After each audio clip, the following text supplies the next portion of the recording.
Boa noite a todos.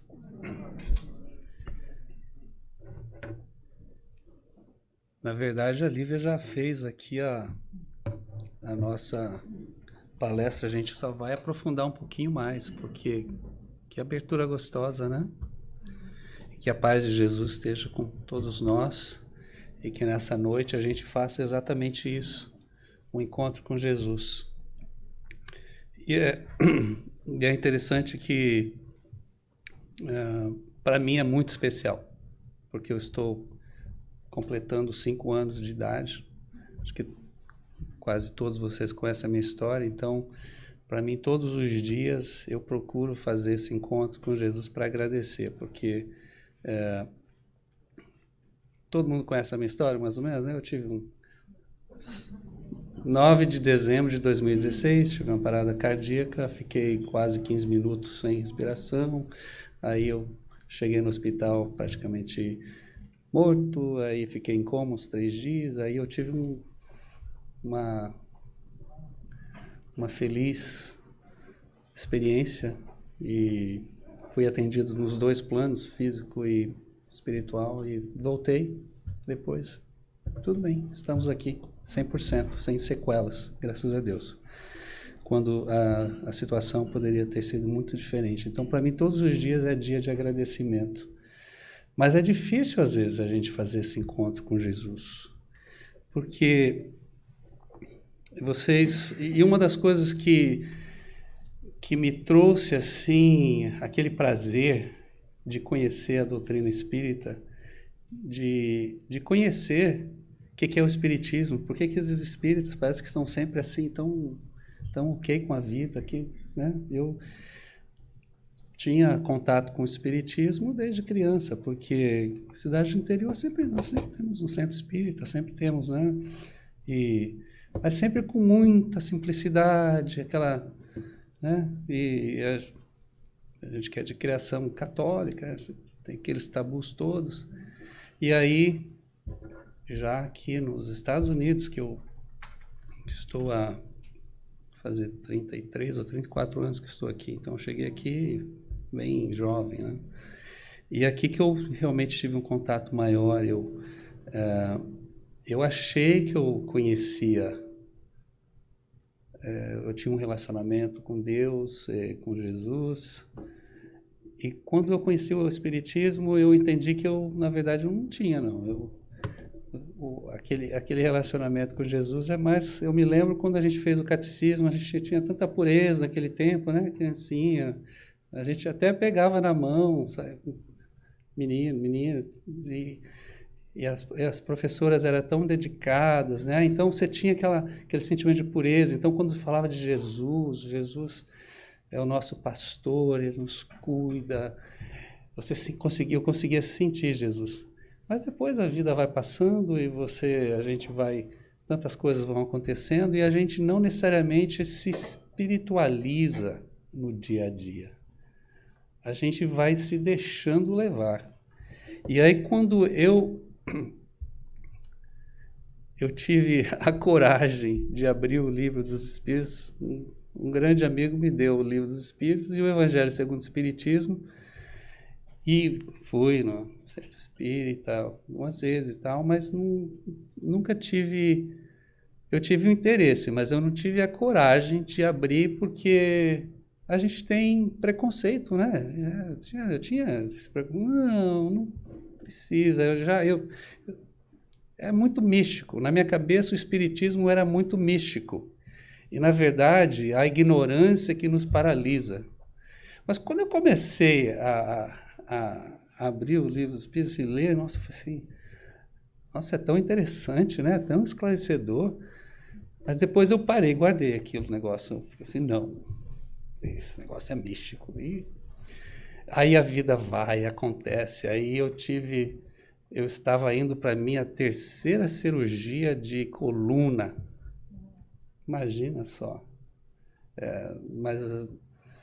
E sempre os amigos insistindo, vamos lá no centro espírita e tal, é tão bom, de repente, né, você está precisando. E, na verdade, a vida acontece que tem muitas coisas acontecendo. E E eu me lembro cheguei de muleta aqui, aí alguém me deu, eu conheci alguém, eu comprei, não sei como que foi a minha, foi nesse centro, mas quando lá, a gente estava lá no outro centro, em 2009, esse tempinho, né? E aí eu comecei a ler o livro do André Luiz, O Nosso Lar. Foi assim um nascimento, aí abriu minha cabeça, a cabecinha da gente fica assim, né? A gente coloca tantas paredes ali, as paredes se romperam. Aí eu falei assim, uau. Aí sim eu comecei a ler o Livro dos Espíritos. Mas quando eu cheguei naquela questão do qual é o modelo e guia, porque o colega nosso estava fazendo a palestra na quinta-feira passada, ele estava falando que o que mais atraiu ele no espiritismo foi o aspecto, né, o pilar da religião.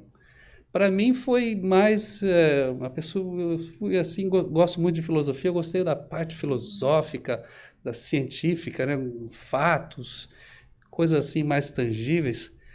Mas quando eu cheguei nessa questão 625, que o nosso modelo e guia Jesus, aí me abriu de novo aquele prazer, me voltei lá quando estava no catecismo, não sei lá quantos anos de idade a gente tinha, 7, 8 anos de idade, porque daí eu falei assim, fechou, faz sentido, né? E na verdade o Livro dos Espíritos é um livro que, né, o conteúdo dele é bem científico, ele fala do universo, fala de tantas coisas, mas aí ele começa a abrir, chega lá nas leis morais, e aí ele começa a trazer todas essas partes que faz a nossa mente pensar, e é isso que a gente deve fazer.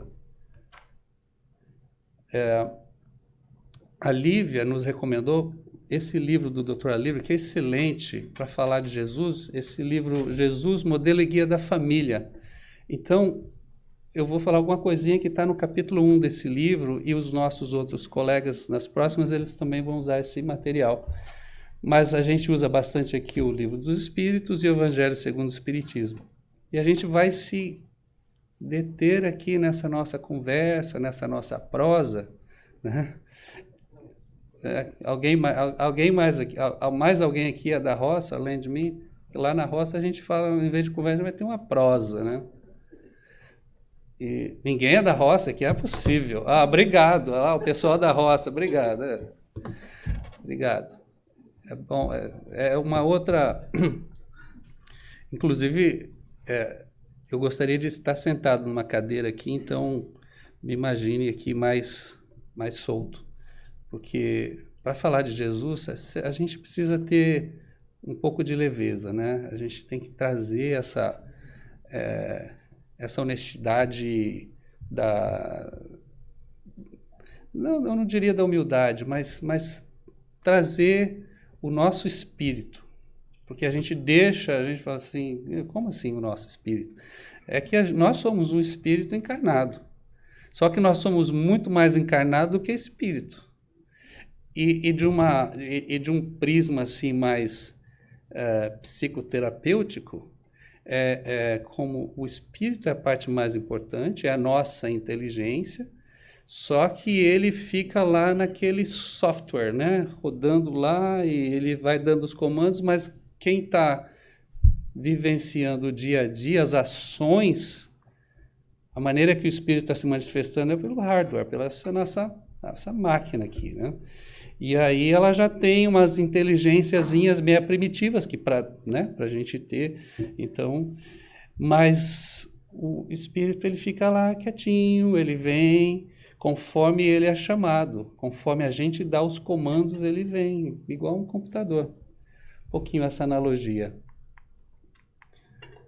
E aqui no Evangelho segundo o Espiritismo, Perdão, esse ainda no Livro dos Espíritos. Esse aqui é um comentário do codificador Allan Kardec, da questão 625, né, qual que é o nosso... qual o tipo mais perfeito que Deus tem oferecido ao homem para servir de guia e modelo? Essa questão 625 e a resposta é simplesmente Jesus. Mas aí Kardec vem e dá um esclarecimento assim mais compreensível para nós. Tem que ler aqui, porque lá está meio... O meu óculos está meio ruim. Para o homem, Jesus constitui o tipo de perfeição moral que a humanidade pode esperar na Terra. Deus nolo oferece como o mais perfeito modelo, e a doutrina que ensina é a expressão mais pura da lei do Senhor, porque sendo ele o mais puro de quantos tenham aparecido na terra, o Espírito Divino o animava. Uau, esse é Jesus. Esse é Jesus. Espírito puro, o Espírito de Deus o animava. E uma das coisas que a gente tem, né, eu acho que não é só comigo, eu compartilhei inclusive alguns comentários em preparando essa palestra com umas colegas, e nós todos temos um pouquinho de distanciamento, assim, um pouco natural, por conta desta questão pureza, né? Jesus é tão puro, eu sou tão imperfeito, fiz tanta coisa errada, nossa, eu não sei quando é que as coisas vão dar certo para mim. Eu acho que, né, a gente se prende muito nesse lado imperfeito, esse lado que nós temos Jesus, mas nós não acessamos Jesus por medo, por um pouco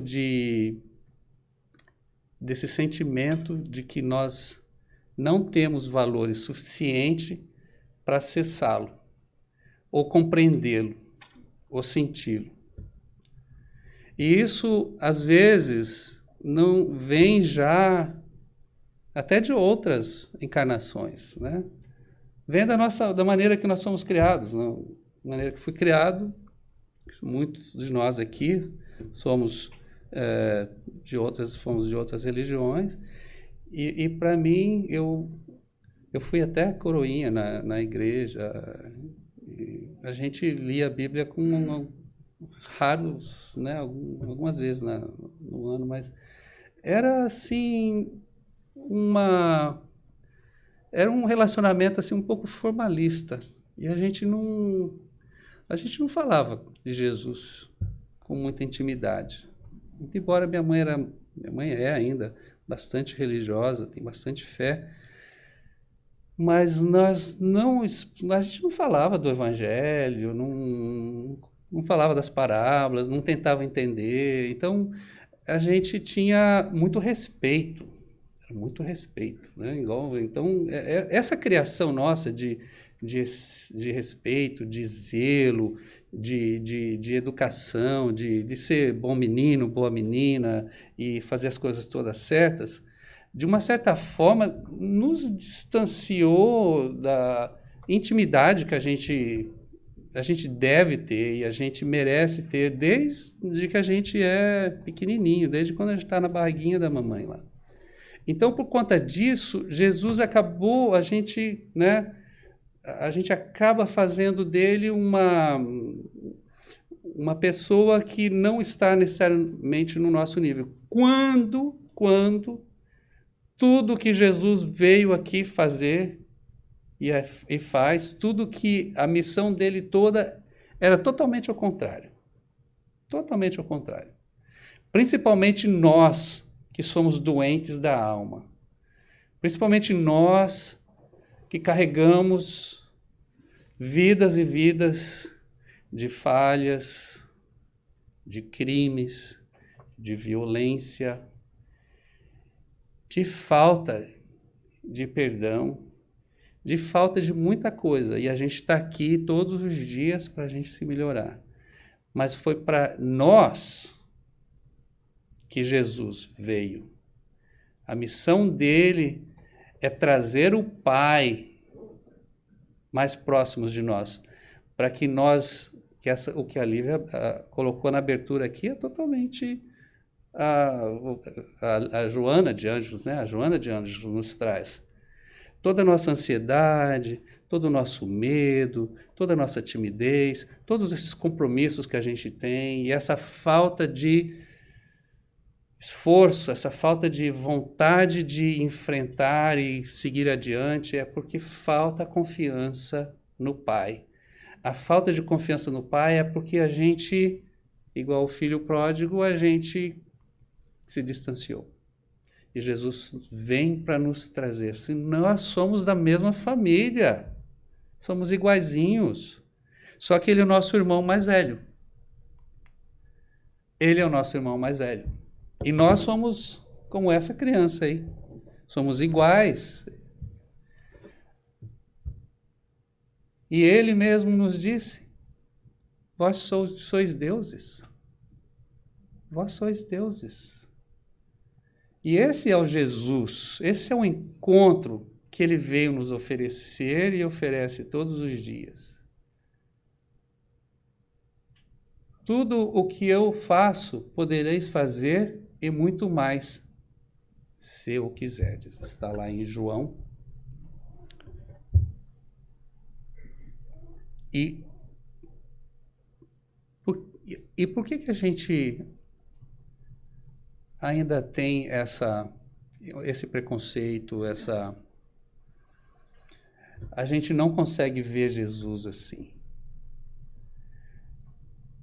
Primeiro, porque nós, comparado com Jesus, nós estamos ainda na nossa infância espiritual. No Livro dos Espíritos não se diz, não há informação que está disponível quando foi que os espíritos foram criados. Mas nós sabemos, né, pelas outras perguntas e respostas, nós sabemos que nós tivemos e temos milhares de encarnações, porque em uma encarnação só a gente não, né, são degrauzinhos. E a informação que nós temos de Jesus, não só na obra espírita, na doutrina espírita, mas na própria Bíblia, na própria Escritura Sagrada, ele faz parte desde a criação do mundo, né, desse planeta. Então ele é realmente um filho de Deus que tem a vida dele, a experiência dele, ele foi criado igual a nós. Somos criados simples e inexperientes, e nós estamos crescendo, progredindo. Só que ele, por ser o nosso irmão mais velho, por ter participado, inclusive, né, da cocriação, ele tem muito mais experiência, ele tem muito mais proximidade com o Pai do que nós. Mas o fato é que nós e Jesus somos iguais. A nossa diferença é o tempo, a nossa diferença é esse progresso, essa ascensão espiritual que nós vamos chegar. Porque nós todos seremos espíritos puros um dia, igual ele é um espírito puro. Se a gente, inclusive Jesus, quando encarnado, o exemplo dele, a vida dele foi totalmente da maior simplicidade possível. E que o nosso governador deste planeta nasceu numa manjedoura, tem um presépio aqui na frente. Nasceu numa manjedoura aqui, que é um coxo, é onde as vacas comem lá, né? Mangiare, que vem do italiano, manjedoura vem de mangiare, de comida, né? Dos animais. Nasceu entre os animais lá. Ninguém teve imagina uma mulher grávida, um frio lá, que tá lá em Belém, aquela noite. Ninguém atendeu uma senhora grávida para ter a luz em hotel. Imagina que maldade, né? Como que as pessoas... Nós, né? Somos nós lá e continuamos aqui. Como faltou caridade? Como que falta caridade com isso? Eles foram em vários lugares. A única coisa que eles, já para ter a luz, não, vai lá Tem um coxo lá atrás, lá com os animais, vai lá. No curral lá. Fazer o quê? Mas era problema para José e para Maria aquilo? Não. Porque Deus estava com eles. Então não, qual que é a mensagem para nós? Não importa como nós iniciamos, como é a nossa encarnação. Não importa, porque Deus está conosco. E tudo que nós estamos sujeitos a fazer, nos propomos a fazer desde o nosso planejamento dessa encarnação, que Deus é tão bom que Ele nos dá esse direito, esse prazer, esse privilégio de preparar a nossa própria encarnação. As provas que nós estamos passando já foi toda planejada. E nós somos autores deste planejamento. Vocês sim, conseguem? Alguém consegue me passar algum momento que se sentiu como Jesus? Alguém tem? Eu vou dar um exemplo e de repente vocês podem me dar um também. O meu momento que eu me senti assim, nossa, acho que era Jesus fazer isso, né? Na verdade, tudo que a gente fazer de bom, porque Jesus é o exemplo da bondade, da benevolência. Então, qualquer coisa boa que nós fizermos, nós agimos como Jesus. Não tem aquela música lá que o Vansan estava aqui até outra noite cantando? Amar como Jesus amou, sorrir como Jesus sorriu. Né? Bonita aquela, não é? Mas essa música, a letra dessa música é um convite para nós nos sentirmos próximos dele, para nós nos integrarmos a ele. Tem uma trocadilha aí. Nós nos integrarmos a ele e nós nos entregarmos a ele. Ou seja, ser uma coisa só, uma criança do irmão mais velho. Eu sou de família grande. Eu sou número 7 de uma família de 8 irmãos. Eu tenho 3 irmãos mais velhos. 3 irmãos mais velhos. E eu consigo me ver nessa situação e os meus irmãos mais velhos totalmente, e um pai carinhoso, né? Uma família bem humilde, mas um pai presente, carinhoso, que estava ali, e eu sendo caçula dos homens, né? Que é tantos crianças, tem a seção dos homens e das mulheres, caçula dos homens, e a minha outra irmã caçula das mulheres. Então isso era bem marcante. E quando a gente traz isso, a gente consegue sentir Jesus. Agora eu vou contar, né, um momento no comecinho da pandemia, final de março, começo de abril de 2020, eu tenho um filho que mora em Nova York e a minha irmã mais nova, a caçulinha, super caçula, né, o número 8 de 8, o meu sobrinho, filho da minha irmã mais velha, mora com ela. E Nova York estava sendo o epicentro lá, lembra? Que todo mundo estava fugindo de Nova York. E ela me ligou, ela falou assim, a gente precisa levar o Daniel e o Lucas aí para a Flórida. E a gente já bolou um plano, já, né? Alugamos um carro. E aí eu, inclusive, porque tinha que fazer quarentena ainda, imagina aquele tempo, tinha que arrumar um lugar para os meninos ficarem, Airbnb. E aí, a caminho do Airbnb, eu falei assim, e você vai para onde? A gente conversando no telefone, eu falei assim, não, eu vou ficar aqui no meu apartamento. Eu falei assim, peraí, a gente está fazendo todos esses arranjos aqui para os meninos e você vai ficar aí em Nova York? Aí ela me deu todas as explicações possíveis e imagináveis. Não, é porque aqui a gente pode fazer o delivery e tal, eu não vou pegar o metrô, tá tudo tranquilo, me cuido. Eu falei assim, não está fazendo sentido. E não tinha argumento que essa menina ela ia entregar os pontos.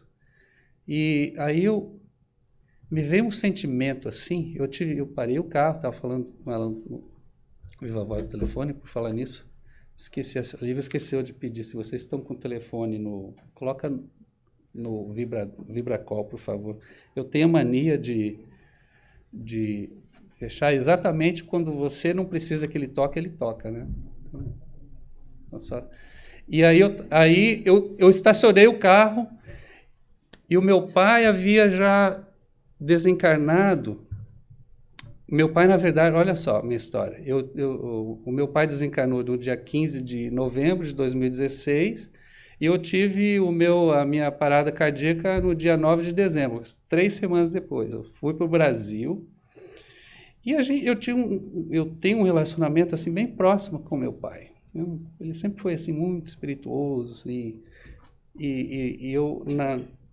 eu fui para o Brasil um dia antes do desencarne dele. Passei a noite no hospital, ele faleceu de Alzheimer, ele padeceu pelo mal de Alzheimer por pelo menos 7 anos, e os 2 últimos anos é bem difícil mesmo.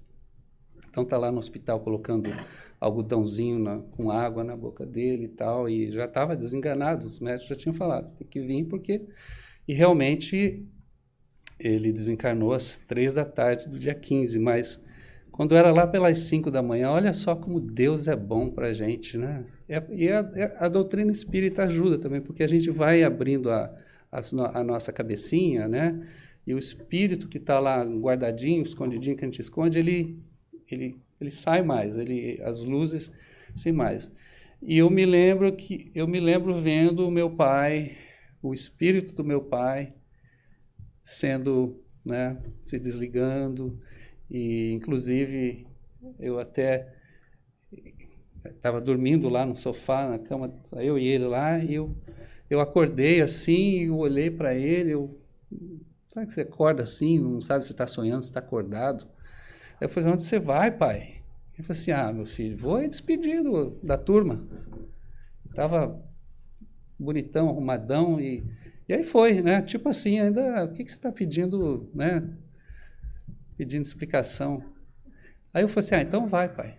Aí voltei a dormir, né? Voltei lá e depois... Mas aí, agora voltando na história com a minha irmã, eu estacionei o carro, mas me veio assim... Eu senti o meu pai assim, sabe aquele amor de pai, aquele negócio que quando o pai vai fazer uma repreensão forte com o filho, é bem forte. Aí eu falei para ela assim, olha, você não está me escutando como minha irmã, mas agora eu vou falar com você como seu pai, porque eu sinto que ele está totalmente contra esse seu plano de ficar. Você não pode ficar na vaca. Você tem várias opções. E uma das coisas, não sei se é bom ou se é ruim, mas eu tenho dificuldade de chorar, de derramar lágrimas. Mas quando eu estava totalmente assim, em prantos. Tanto é que quando o meu pai, no desencarne dele, eu não derramei uma lágrima.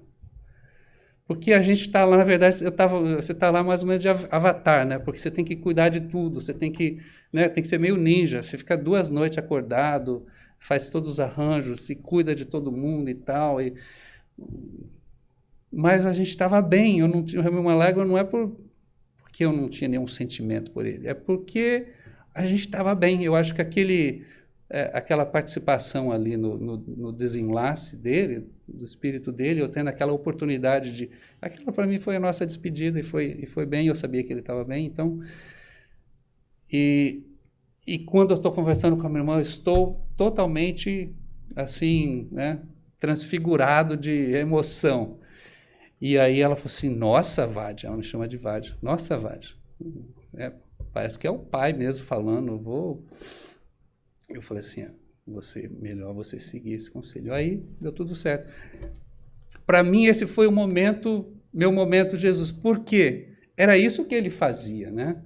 Como irmão mais velho. Como irmão mais velho, ele vem trazer aproximação do Pai. Ele não vem para ser somente o irmão mais velho. Ele vem para trazer para aqueles que são mais novos e experientes a necessidade da gente estar juntos, da gente não deixar jamais de sentir a presença do Pai conosco, que é todo amor, que é toda bondade. Eu acho muito bonito no Evangelho segundo o Espiritismo, no capítulo 6, né, o Cristo Consolador, no item 6 desse capítulo, tem uma mensagem do Espírito de Verdade, que é Jesus. Essa mensagem é uma mensagem que traz, para mim, eu acho que para qualquer pessoa que ler essa mensagem, né, eu recomendo, leia todo esse capítulo 5, capítulo 6, 7? 6, né? 6, Desculpa, eu acho que eu estou precisando ir no oculista, porque o meu óculos, né, acho que está na hora, a cada 2 anos, né? E essa mensagem do Espírito de Verdade, ela é, assim, tão consoladora, ela faz esse encontro gostoso, porque todos nós temos os nossos fardos, não temos? Todos nós temos os nossos fardos. E, às vezes, a gente sabe daquela, né? Venha a mim, todos vós que estáis sobrecarregados, e eu vos aliviarei, né? O meu jugo é leve e o meu fardo suave. O meu jugo é suave e o meu fardo é leve. Mas é muito bonito e tal, nos emociona, mas aí a gente não consegue ainda absorver e usar o poder. A gente não consegue fazer esse encontro com Jesus e deixar Jesus, né, dominar a situação, né, fazer aquela entrega, né, a gente não consegue fazer essa entrega. E essa mensagem, ela é totalmente esclarecedora e consoladora. E uma parte dela, né, que o Cristo, né, que o Espírito de Verdade diz, eu tenho que ler aqui porque eu não tenho como memorizar tudo isso. Acho que é a luz aqui, não dá para apagar essa luz aqui? Isso, isso. Maravilhoso, muito obrigado. Para quem é meio ceguinho igual eu, faz uma diferença danada. Estou convosco e meus apóstolos vos ensinam. Então, é Jesus está dizendo para nós, ele está conosco. E os apóstolos, quem são os apóstolos deles, vos ensinam? É toda a lei de Deus que está sendo transmitida pelas religiões sérias, pela doutrina espírita, pelas leis morais que estão escritas já dentro da nossa própria mente. E esses apóstolos são todas essas ferramentas que nós temos. Aí vem o que a Lívia acabou de falar na abertura. A Lívia está totalmente conectada com o material daqui da palestra. Bebei na fonte viva do amor e preparai-vos, cativos da vida, porque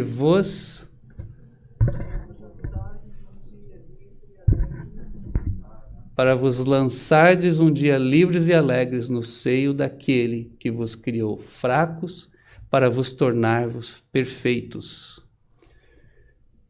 E desejo que modeleis vós mesmos a vossa dócil argila, a fim de servos os artesãos de vossa imortalidade. Ou seja, nós mesmos, a nossa perfeição, Jesus não veio falar assim, agora comigo você vai ser perfeito, eu vou te dar a perfeição. Ele veio dizer, a minha perfeição é mérito meu. A sua perfeição, a sua, a minha, a nossa, será mérito nosso também. Vai depender dos esforços que nós empreendermos para a gente chegar lá. Agora, como eu sou o teu irmão mais velho, como eu gosto muito de você, eu amo você, como o próprio Pai também te ama, e você às vezes esquece que o Pai está contigo, eu estou aqui contigo. Eu estou contigo. Jamais o abandonarei. Jamais. Eu vou te ajudar a que você modele a sua argila. Eu vou te ajudar a que você será o artesão da sua própria imortalidade. Porque às vezes até a imortalidade a gente duvida. A gente vive uma vida com os nossos afazeres, a gente acredita na imortalidade da alma, mas a gente não consegue desfrutar desse poder, do conhecimento da imortalidade da alma. Porque quando nós estamos sofrendo, quando nós estamos passando por dificuldade, a gente busca um remédio para aquela dor. Mas a nossa cura, ela muitas vezes é muito demorada. O sofrimento, ele se amplia mais do que deveria. Porque a gente deixa de acreditar, de confiar que nós somos seres imortais, que essa nossa situação ela vai passar. Inclusive, eu não sei, virou moda agora, porque outra palestra que eu tive que fazer um tratamento de canal e passei uma dor danada, quase uma semana.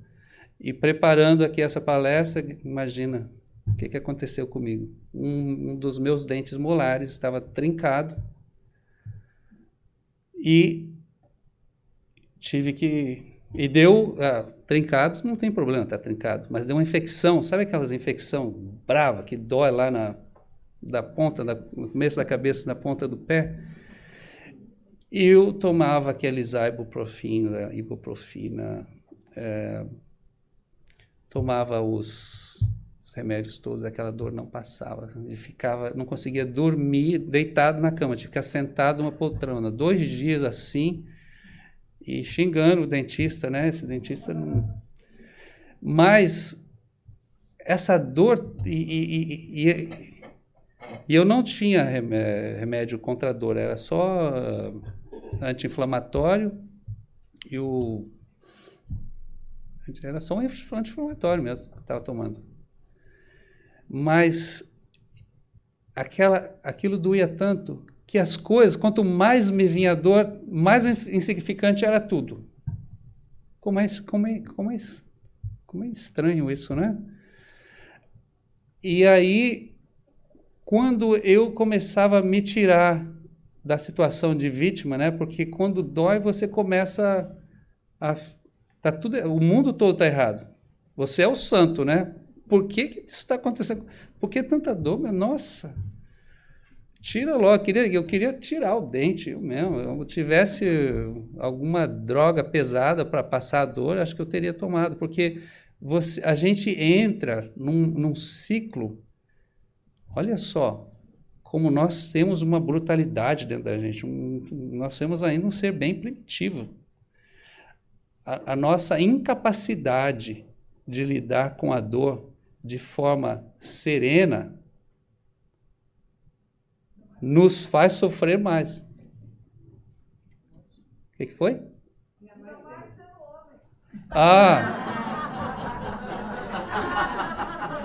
Isso é verdade. Essa é uma imperfeição que a gente não tem como reverter.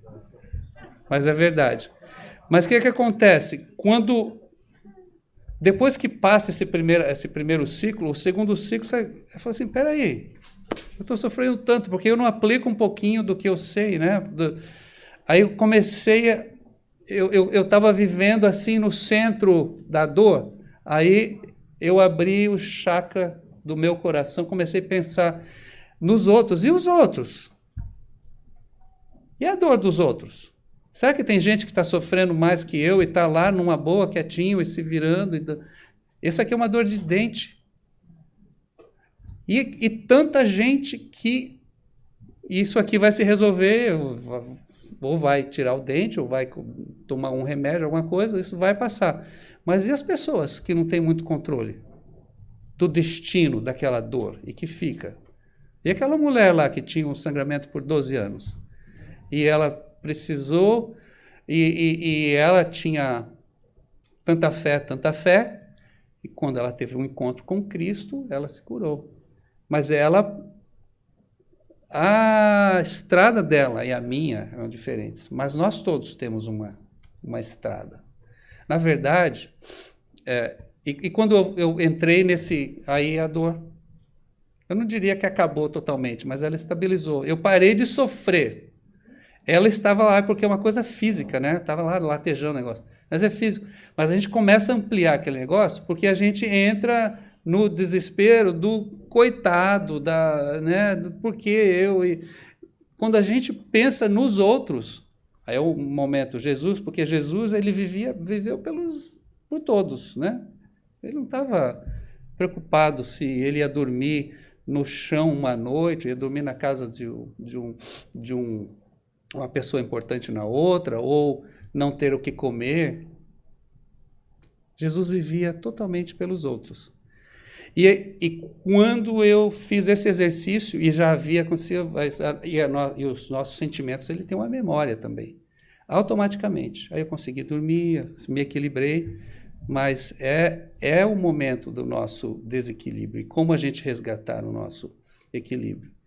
E uma das coisas que eu não posso deixar de dizer, se a gente vai fazer um encontro com Jesus e falando de dor, é por isso que veio a minha situação, porque Jesus, essa água viva, né? Bebei na fonte viva do amor e preparai-vos, cativos da vida. Nós todos temos alguma propriedade terminal dentro da gente, uma célula, alguma coisa, algum organismo, e em algum momento ele vai desapontar, ele vai se manifestar. Isso faz parte da nossa experiência como encarnados, isso faz parte do nosso plano reencarnatório. Tudo que for fato relevante na nossa vida faz parte. Agora, nós, espíritas, a gente tem, né, eu gostaria que nós observássemos isso como uma advertência, porque eu já vi, e a gente cai nesse pré-julgamento naturalmente, né, por conta da causa da lei e efeito. Se a pessoa, por exemplo, se a gente vê uma pessoa que está fazendo um tratamento ou está numa cadeira de rodas, a gente já pensa, né, nossa, deve ser o karma da pessoa, deve ser, está acontecendo isso, nossa, mas tão jovem, porque por isso, por aquilo. Automaticamente a gente fala, não, né, a doutrina não fala, né, que as causas disso devem estar nessa vida ou em vidas anteriores, então deve ser que, né, porque isso aí já é uma concepção que a gente já carrega com a gente. E o que acontece é que muitas vezes nos falta a caridade. A gente está vendo o cisco no olho dos nossos irmãos e não está tirando a trave que está nos nossos olhos. Porque esses nossos irmãos, essas nossas irmãs, eles tiveram muito mais coragem do que nós. Tiveram muito mais coragem, porque nós todos vamos passar por momentos dificílimos, que nós vamos sentir na carne, que nós vamos sentir nos ossos, nós vamos sentir no mais íntimo de nós a dor. Porque ela é a nossa maestra, a nossa professora, ela nos ensina a crescer. Mas nós devemos beijar a mão dessas pessoas que estão passando por essas tribulações, por essas provas, porque elas tiveram a coragem. Senão, no momento que está acontecendo isso comigo, é porque assim era para ser feito. Então, nós temos também no nosso plano reencarnatório a opção de postergar, de procrastinar. A procrastinação, ela é também uma palavra, um nome bonito para a palavra covardia, né? Nós temos os nossos momentos de covardia. Quando a gente sabe que nós temos a obrigação de fazer isso aqui e agora, a gente, não, vou fazer depois porque eu não vou dar conta. Eu não estou preparado. É muito. Não muito. Menos. Nós devemos ter muito respeito por todas as pessoas que estão passando por dificuldade. Ajudá-las se for preciso, se elas estiverem necessitando, mas amor e caridade com respeito, acima de tudo. Jamais pensar que essa lei da causa e de efeito, Jesus não colocou a necessidade do consolo. E, como a gente tem, vou colocar um videozinho aqui, ainda nessa mensagem, no item 6, né, o Espírito de Verdade diz: nada está perdido no reino de meu Pai, e vossos suores, o que a gente está falando aqui, vossas misérias, formam o tesouro que deve tornar-vos ricos nas esferas superiores, onde a luz substitui as trevas, e onde o mais desnudo dentre vós será talvez o mais resplandecente. Ou seja, todos nós, aí está Jesus no Evangelho segundo o Espiritismo, trazendo para a gente essa consolação. E aqui eu vou colocar um videozinho. Esqueci, ó. Quer acertar o áudio aí, Ítalo?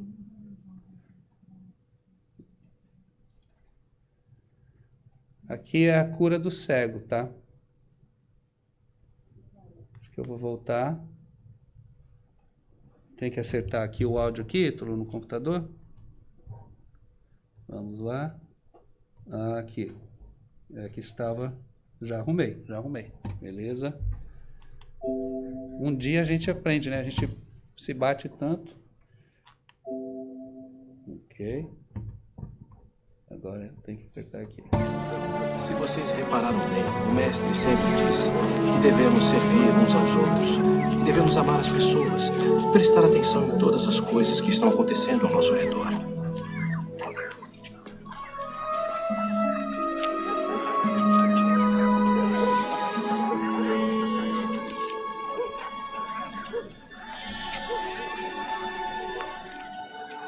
Rabi, quem pecou? Este ou seus pais para que nascesse cego? Nem ele pecou, nem seus pais. Mas foi assim para que se manifestem nele as obras de Deus. Convém que eu faça as obras daquele que me enviou enquanto é dia. A noite vem quando ninguém pode trabalhar. Enquanto estou no mundo, sou a luz do mundo.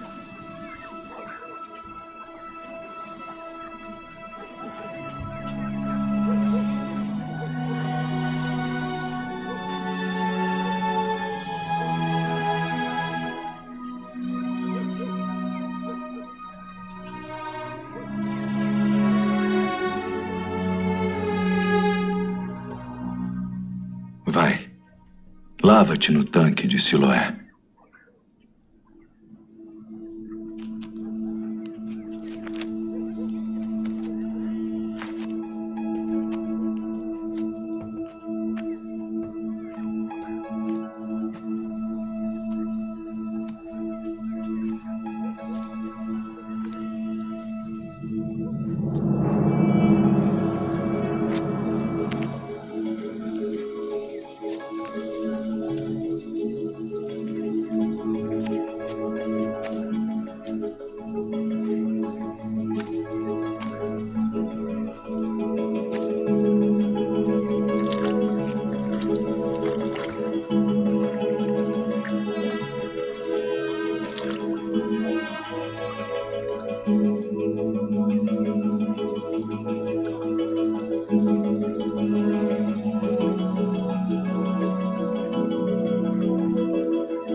questão do tempo, a gente não pode tocar o vídeo todo, mas isso mostra para a gente o quanto que nós somos uma obra de Deus perfectíveis. E o que para nós é uma calamidade, o que para nós é uma enfermidade, é um momento difícil, é uma tortura, é uma montanha que parece ser difícil de ser escalada, mas não é impossível, porque existe Deus que com Ele, em nós, a beleza e o poder dele se manifesta. Nós todos somos uma obra de Deus para ser manifestada. Então, e tanto é que a beleza desta cura de Jesus, ele só fez uma parte. O Senhor, ele teve que fazer a segunda parte. Porque nós vamos acessar Jesus, nós vamos encontrar Jesus, nós vamos pedir, e quando nós pedir, de tudo que nós pedimos para Deus, para Jesus, a primeira coisa e o mais importante, nós temos que pedir coragem. Pode pedir tudo depois, a gente tem que pedir coragem. Coragem para a gente conseguir se aceitar. A gente se aceitar, saber das nossas imperfeições, mas que nós não estamos paralisados. Aceitar o nosso momento para a gente poder dar um passo adiante. A gente ter coragem para fazer isso, para a gente não se acovardar das provas que estão à nossa frente, para nós fazermos o nosso melhor. Ele vai colocar as mãos dele nos nossos olhos, que estão cegos. Ele vai fazer isso, porque nós pedimos para ele fazer isso.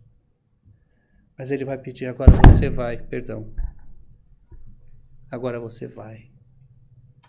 Vai lá na piscina de Siloé.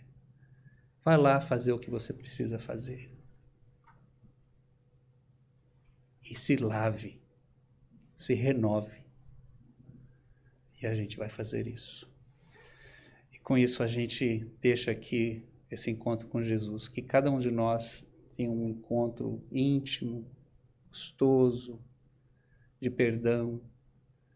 E que a gente tenha esse mês todo, assim, dentro dos nossos espíritos, assim, repletos de consolo, repletos de inspiração. E que nós sejamos os nossos artesãos, né? Artesãos, as nossas, né? Nós somos aquela argilinha. Vamos nos imaginar que Jesus, aquele nosso irmão mais velho, está conosco, ele está pegando na nossa mão ali. E vamos trabalhar todos os dias. Muita paz para todos vocês, um beijo grande no coração de vocês. Obrigado.